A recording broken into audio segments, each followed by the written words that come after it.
These are my disclosures.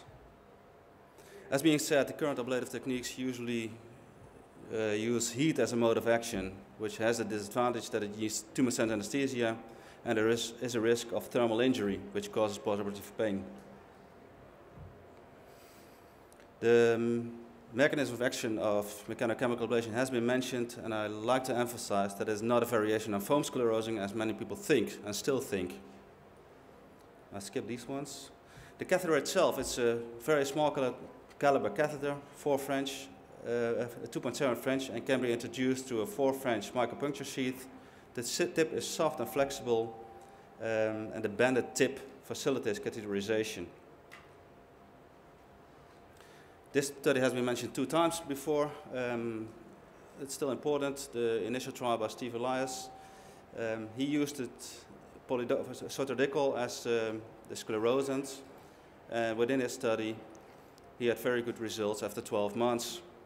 There were some patients with ecchymosis, mainly caused by side branches. So when we introduced the technique in the Netherlands, we had to switch for polydocanol, which has a disadvantage. This study that was published last year has shown that it's less powerful than STD. STD caused more endothelial loss and more damage to the media than polydocanol. So knowing this, we decided to perform a new safety and feasibility trial using polydocanol, and we choose to use 1.5% polydocanol because we estimated to use at least 8 cc of polydocanol in this study. We treated 30 grade 7 vein in 25 patients. The diameter was 6.1 millimeter and the length treated was 40 centimeters. Dutch people are very tall, as you know. The treatment time in that study, including the duplex, was pretty long, it was 20 minutes. And importantly, we saw no major complications, no nerve injury, no deep venous thrombosis, but also no neurological or vision disturbances, as can be seen by foam sclerosing. We had some minor complications like hematoma and induration, which of course was self-limiting. At 6 weeks follow-up, 29 out of 30 patients were completely obliterated. We had 1 recanalization, but there were also 3 patients with a proximal open segment more than 4 centimeters. And that reduced our anatomical success within this series to 87%. And we thought this was a learning curve effect and that we needed to fine-tune our technique. The venous clinical severity score had improved in all patients and also in those patients with a proximal open segment.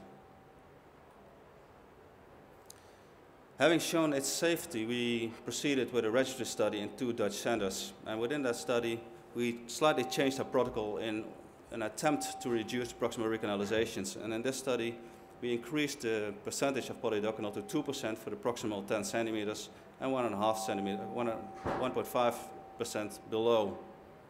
We have included 105 grade 7 veins, and the primary endpoint of this study were anatomical success at 12 months, clinical success at 12 months, and secondary endpoints were complications and quality of life. We included C2 to C6 varicose veins that were suitable for endovenous treatment. Patients had to sign informed consent, and important to know is that we have excluded those veins that were larger than 12 millimeter. The CM classification was equally divided between C2, C3, and C4. The venous clinical severity score was 4. The diameter and length were pretty similar to the feasibility study. Treatment time was much shorter now, and the volume of polydocanol used was lower than we anticipated. It was only 5.4 milliliters. Again, we saw no major complications. We had some phlebitis, some minor hematoma, and induration. And patient satisfaction of the technique was very high at 1 month. When looking at the final results, we had 102 patients that came back at 6 months and 100 that came back at 12 months. Clinical success at 6 months was 94% and at 12 months 95%. There were 4 patients which had an identical venous clinical severity score at 12 months, and there was 1 patient with an open GSV that deteriorated. When looking at anatomical success at 12 months, we had 5 open GSVs, but there were 7 more with a proximal open segment, which reduced our anatomical success to 88%. When looking at quality of life, we chose to use the Aberdeen Varicose Vein questionnaire, and that was significantly improved at 1 year. Also in those patients with a proximal open segment, which indicates that it is mainly for scientific reasons it's very important, but clinically not often relevant. So where does this technique stand in comparison with the other techniques? In order to get an answer on postoperative pain and early quality of life, we did a small, non-randomized cohort study. And we anticipated to achieve a 50% reduction in postoperative pain. And for that study, we needed only 34 patients in each group. The endpoints in the study were postoperative pain, the use of pain medication, and resumption of normal activities and work. Within the study, the complication rate, clinical outcome, and quality of life between mechanochemical ablation and closure fast were exactly the same. However, when looking at postoperative pain, patients treated with mechanochemical ablation had less postoperative pain at all time points during the first 2 weeks. And they also used significantly less pain medication. There was an earlier resumption of normal activities and an earlier resumption of work, which was 2 days on average.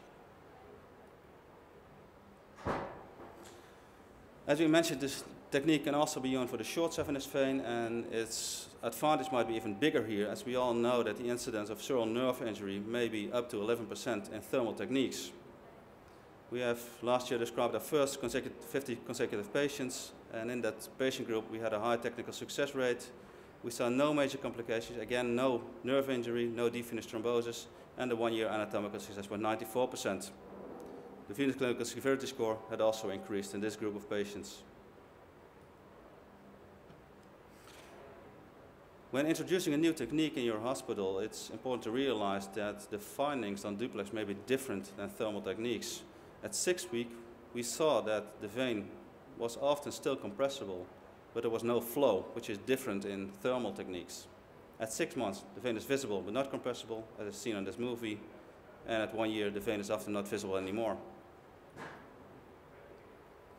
These are the images for one patient that had a reoperation in the groin because of an accessory vein, and we took out the proximal part of the grade 7 vein that had been treated 1 year ago. And what we saw in this patient was a circumferential disappearance of the endothelial layer, but also considerable damage to the tunica media. The original lumen was organized with a complex structure of collagen and fibroblasts. In conclusion, mechanochemical ablation in combination with polydocanol is safe, it's feasible for both the great and the short saphenous vein. The early results are promising with acceptable closure rates at 1 year, and there's a very low incidence of major complications. It is related to less postoperative pain and an earlier resumption of work. There is, however, a learning curve as it is less forgiving than laser or RF. There are some critical issues. There's the issue of polydocanol versus STD.